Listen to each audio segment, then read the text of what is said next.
আচ্ছা, টাইম কটা ছিল? সকাল 7 থেকে 8টা। আচ্ছা।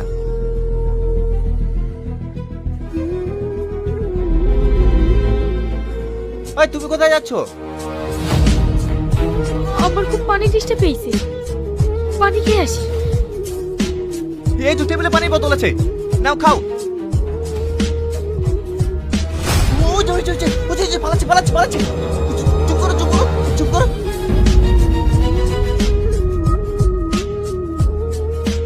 পিছন থেকে কিছুই বোঝা যাচ্ছে না।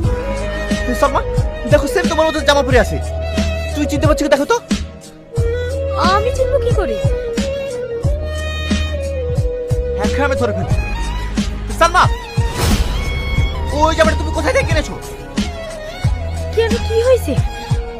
কারণ যে দোকান থেকে তুমি এই ড্রেস নিয়েছো সেখানে গিয়ে জিজ্ঞেস করো আর কে কি এই কালার ড্রেস নিয়েছে, তাহলেই পরিষ্কার হয়ে যাবে।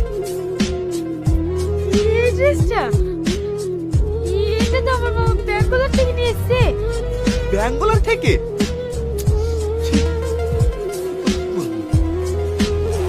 এই, চিন্তা করার কিছু নাই।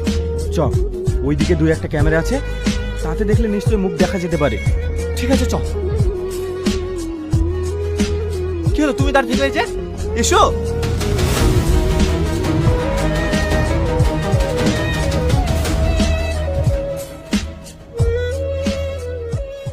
আমি আশ্চর্য হয়ে যাচ্ছি, দিনে দুপুরে একটা মেয়ে আমার আব্বাকে মেরে দিয়ে চলে গেল, আর এত বড় বাজারে একটা লোক বলতে পারছে না মেয়েটাকে চেনে।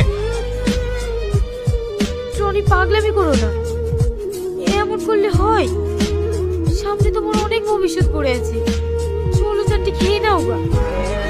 আমার কোনো ভবিষ্যৎ নাই, আমার একটাই টার্গেট, ওকে আমি নিজের হাতে মারবো, তারপর আমার শান্তি। দেখো, মানুষকে মেরে মানুষ কোনোদিন ভালো থাকতে পারে না, মানুষ মেরে তোমাকেও তো জেলে যেতে হবে। হ্যাঁ যাবো, যে বাবা আমাকে এত ভালোবাসতো তার জন্য আমি জেলে যেতে পারবো না? তুমি যদি জেলে যাও আমার কি হবে? ও মাত্র 3টে মাস, তারপর জেল থেকে বেরিয়ে তোমাকে বিয়ে করে নতুন করে জীবন শুরু করবো। সালমা, তুমি তো আমাকে অনেক ভালোবাসো, আমার কষ্টতে তোমার কষ্ট হয় না। প্লিজ সালমা, আমার আব্বার পুরীকে তুমি খুঁজে বের করে দাও না।